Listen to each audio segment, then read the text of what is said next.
Diasco Foot, le miroir du football de la diaspora congolaise.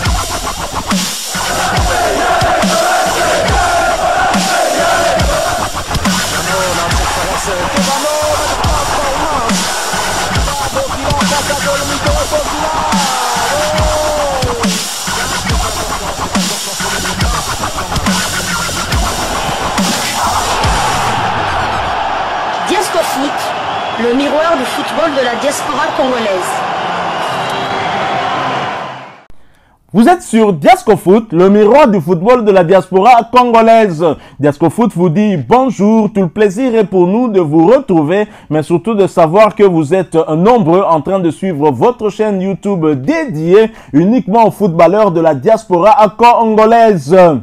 C'est l'heure de partager avec vous quelques news que nous avons pu récolter pour vous, des news concernant certains de nos internationaux ou des binationaux qui se sont illustrés dans leurs clubs respectifs.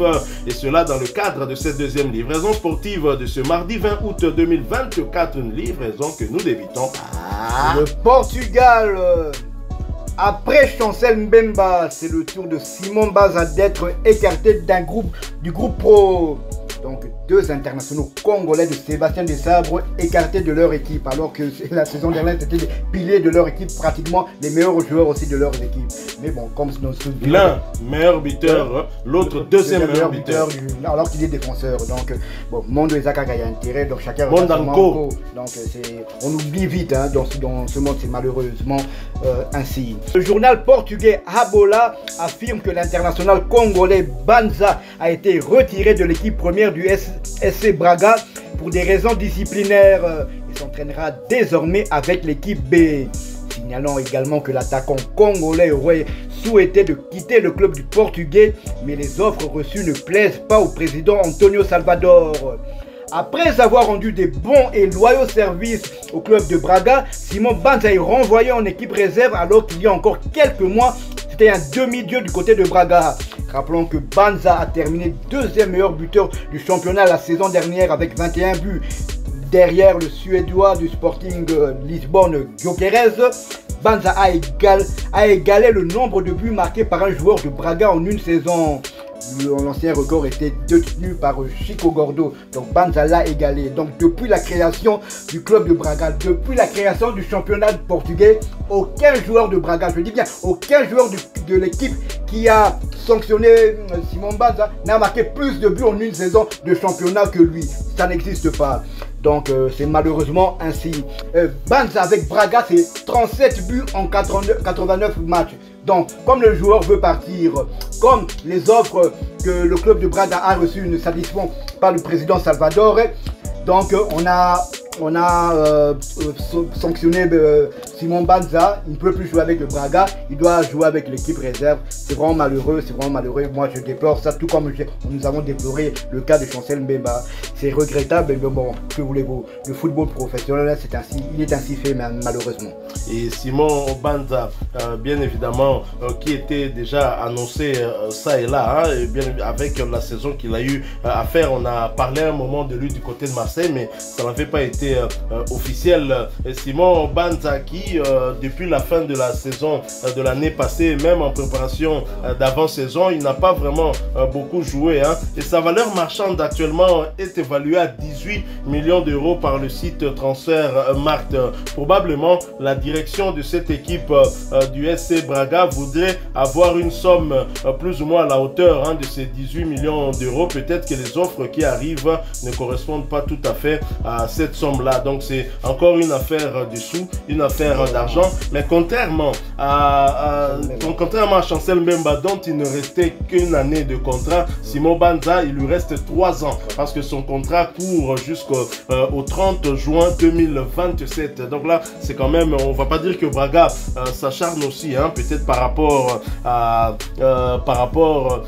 au temps qui reste. Non, je crois que le président de Braga s'était exprimé, on en avait parlé ici. Il ne souhaitait pas vendre Simon Banza à n'importe quel prix. Je crois que le problème est à ce niveau-là. Il ne souhaitait pas vendre Simon Banza à n'importe quel prix. Il n'était pas pressé de le vendre parce que son contrat est court encore jusqu'en 2027. Et donc, s'il n'y a pas d'offre qui correspondent à l'attente du club, ils ne vont pas le vendre. Donc, là, le problème est là. Je crois que Simon Banza peut faire moi maille na vino naye basolo la babeta kati parce que quand il y a quand même moi différent na il y a Chancel Mbemba. Bon, on va pas entrer dans les détails parce que raison disciplinaire avancée to bien goté donc to kota pena mingi konate. Alors nous quittons le Portugal tout en soutenant notre international congolais Simon Banza. Nous allons cette fois du côté de la Turquie, en Turquie où l'on jouait la deuxième journée de Super League, championnat turc de première division.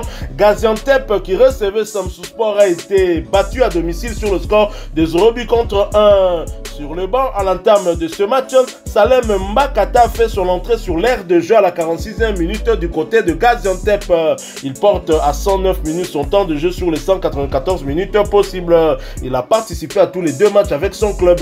Du côté de Samsunspor, Marc Bol a été bien évidemment titulaire. Il a d'ailleurs disputé l'intégralité de cette rencontre et cela pour sa deuxième fois consécutive, portant à 193 minutes son temps de jeu sur les 193 minutes possibles. Il a donc participé à tous les deux matchs avec son club et son coéquipier en club. Un autre binational congolais était sur le banc au coup d'envoi. Gaëtan Laura Luamba fera son entrée sur l'aire de jeu à la 90e minute pour jouer les temps additionnels. Son temps de jeu est de 41 minutes sur les 193 minutes. Il a participé à tous les deux matchs avec son club.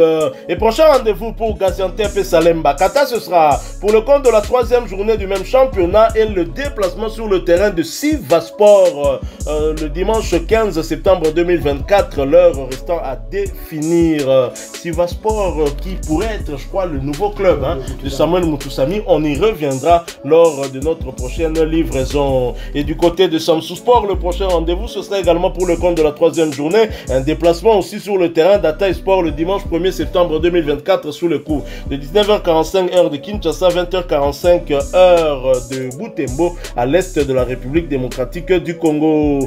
Toujours en Super League turque pour le compte de cette deuxième journée, Beşiktaş qui recevait l'Antalyaspor l'a battu sur le score de 4-2. Sur le banc à l'entame de ce match, Arthur Maswakwa fait son entrée sur l'aire de jeu à la 67e minute. Son temps de jeu est porté à 221 minutes sur les 288 minutes possibles. Il a participé à tous les trois matchs avec son club avec à la clé une passe décisive délivrée. Jackson Muleka quant à lui n'était malheureusement pas sur la feuille du match. Son temps de jeu stagne à 18 minutes sur les 288 minutes. Il n'a participé qu'à un des trois matchs avec son club. Prochain rendez-vous pour Beşiktaş et ses Congolais, ce sera pour le compte du barrage aller de qualification pour les phases de groupe de la Ligue Europa. Un déplacement en Suisse pour y affronter Lugano le jeudi 22 août 2024 sous le coup de 19h30 heure de Kinshasa, 20h30 heure de Butembo à l'est de la République démocratique du Congo. Nous restons toujours en Super League, toujours pour le compte de cette deuxième journée. L'Allianspor qui se déplaçait sur le terrain d'Istanbul Bébé a été battu sur le score de 4-2. Arnaud Loussamba n'était malheureusement pas sur la feuille de ce match. Son temps de jeu est de 0 minutes sur les 198 minutes possibles. Il n'a pas encore participé à de match avec son club cette saison. Prochain rendez-vous pour l'Allianspor, ce sera pour le compte de la troisième journée du même championnat et la réception de Gostep le vendredi 23 août 2024 sous les coups de 19h heure de Kinshasa, 20h heure de Butembo à l'est de la République démocratique du Congo. Nous quittons la Super League mais pas la Turquie. Nous allons cette fois en deuxième division où l'on jouait également la deuxième journée et le FK Korum qui recevait Karagumruk a partagé les points. Score final de but partout. Kabongo Kasongo blessé au tendon n'a pas pris part à cette rencontre. Son temps de jeu stagne à 48 minutes sur les 194 minutes possibles. L'international congolais a participé à un des deux matchs avec son club. Et prochain rendez-vous pour le FK Korum, ce sera pour le compte de la troisième journée du même championnat et un déplacement sur le terrain de Bandimaspor, un club d'un autre international congolais, Rémi Moulumba. Et ce match est prévu pour le dimanche 25 août 2024 sous le coup de 15h heure de Kinshasa, 16h heure de Béni à l'est de la République démocratique du Congo. Nous quittons la Turquie pour les Émirats Arabes Unis où l'on jouait le premier tour de la Coupe de la Ligue. Al Jazeera déroule 3-1 face à Al Batel. Titulaire, Neskinske Bano a participé au succès des siens, faisant le break à la 26e minute avant de céder sa place à la 77e minute de la partie. L'international congolais de 32 ans ouvre donc son compteur but en match officiel pour la nouvelle saison qui vient de débuter. Nescas Kebano fera-t-il son retour dans la tanière? Question mark, nous attendons avec impatience la liste de Sébastien Desabre, mais on en doute quand même vu que Sébastien Desabre ne l'a pas encore pris une fois. Il avait certes présélectionné pour un match amical, je pense. Alors qu'il était à Fulham, il revenait de blessure. Tout à fait, il revenait de blessure. Et tout logiquement, comme Nescas Kebano avait poliment décliné cette invitation. Et bon, depuis lors, visiblement, Sébastien Desabre parce que depuis lors, il était en forme lors de la fin de saison du côté des Émirats Arabes Unis. Il plantait des buts. Et chose étonnante, un joueur évoluant aussi du côté des Émirats Arabes Unis, dans son club est relégué en deuxième continue division. à On ne venir. sait toujours pas s'il continuera dans son club ou bien il changera de club. Comment il s'appelle? Aaron Chibola continue à être appelé par Sébastien Desabre. Le chouchou de Sébastien De Desabre. toute façon, les choix de Sébastien Desabre, il n'y a que lui qui peut les justifier. Donc, tant que les résultats plaident pour lui, on ne peut que se taire. Nescas Kebano est un joueur que beaucoup de supporters congolais voudraient voir retrouver la tanière. Beaucoup de nos abonnés d'ailleurs ne sont pas contre cette idée. Nous quittons les Émirats Arabes Unis. Nous allons cette fois aux Pays-Bas pour clôturer ce tour d'horizon. Aux Pays-Bas où l'on jouait la deuxième journée de l'Eredivisie, championnat hollandais de première division, où Willem II qui recevait Go Ahead Eagles l'a battu sur le score de 2-0. Sur le banc à l'entame de cette rencontre, l'international congolais Jérémy Bokila a fait sa montée sur l'aire de jeu à la 78e minute, portant à 44 minutes son temps de jeu sur les 196 minutes possibles. Bokila a participé à tous les deux matchs avec son équipe cette saison. Et prochain rendez-vous pour Willem II et Bokila, ce sera pour le compte de la troisième journée du même championnat, un déplacement sur le terrain d'Héracle le dimanche 25 août 2024 sous le coup de 13h30 heure de Kinshasa, 14h30 heure de Lubumbashi au sud de la République démocratique du Congo. Voilà qui met fin à cette deuxième livraison sportive de ce mardi 20 août 2024. Si vous l'avez aimé, laissez-nous un maximum de j'aime. Merci de partager avec nous en commentaire votre point de vue. Abonnez-vous sur cette chaîne Diascofoot parce que nous sommes le miroir du football de la diaspora congolaise. Et n'oubliez pas d'activer la petite cloche des notifications, histoire de ne plus rien manquer des prochains sujets que nous allons vous proposer. Encore une fois, merci à vous, avec espoir de vous retrouver bientôt dans un autre sujet d'actualité. En attendant, portez-vous bien. Diascofoot vous dit au revoir.